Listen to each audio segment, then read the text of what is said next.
வணக்கம். நமது அரசியல் யூடியூப் சேனல் சப்ஸ்கிரைப் பண்ணாத சப்ஸ்கிரைப் பண்ணுங்க. உங்கள் கருத்துக்கள் வரவேற்கப்படுது.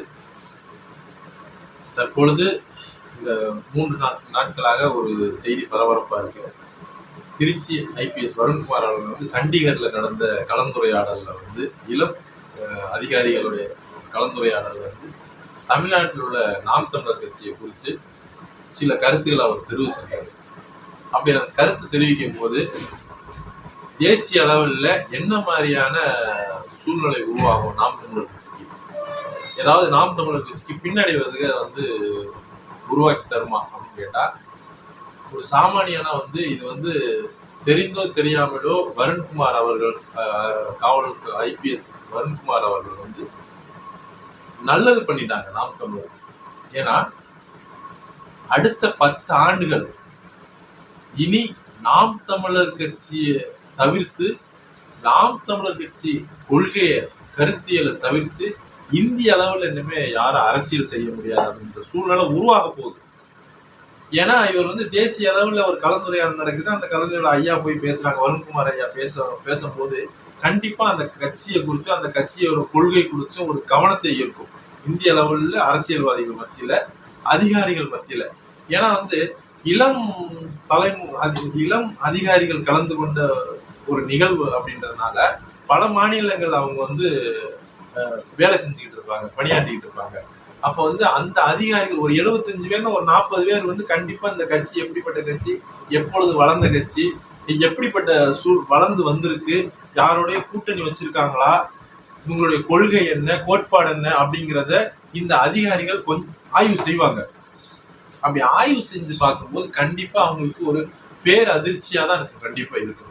ஏன்னா 15 ஆண்டுகள் தொடர்ந்து ஒரு கட்சி வந்து யாரோடையும் கூட்டணி வைக்காம தனிச்சு தேர்தலை காண்பது என்பது இந்திய அரசியல் கட்சிகளிலே இது ஒரு புதுவிதமான கட்சி.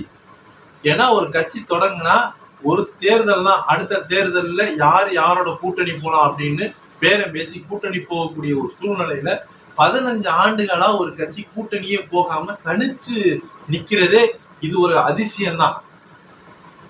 அப்ப 15 வருஷம் நிக்குது, 1 விழுக்காடு வாங்குது, 3 விழுக்காடு, 6 விழுக்காடு, 8 விழுக்காடு வாங்கி இந்திய தேர்தல் ஆணையத்தால் அங்கீகரிக்கப்பட்ட ஒரு கட்சியா வந்து உருவெடுக்குது, மிக வலிமையாக உருவெடுக்குது.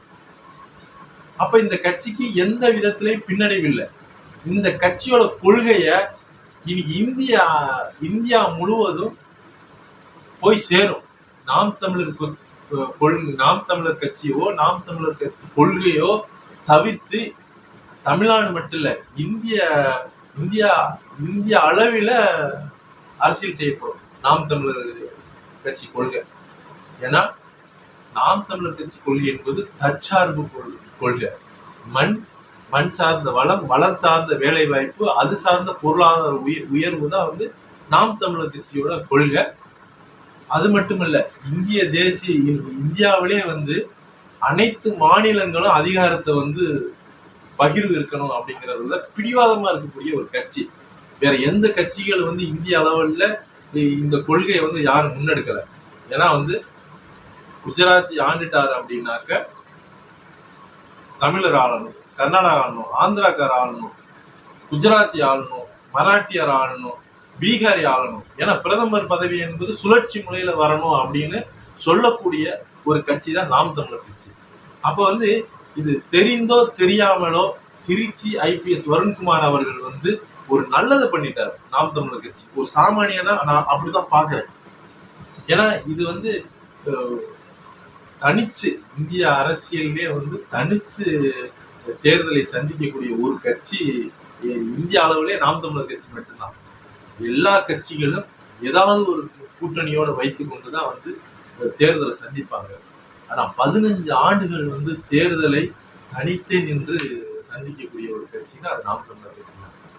அதனால நாம் தமிழர் கட்சி வந்து தமிழ்நாட்டில் எப்படி தவிர்க்க முடியாத ஒரு சக்தியாக உருவெடுத்ததோ நாம் தமிழர் கட்சி, இந்திய அளவிலும் தவிர்க்க முடியாத ஒரு கட்சியாகவும் நாம் தமிழர் கட்சியை கொள்கையை தவிர்த்து இந்திய அளவில் அரசியல் செய்ய முடியாது அப்படிங்கிற நிலையும் இனி வருங்காலங்கள் உருவெடுக்கும். நன்றி.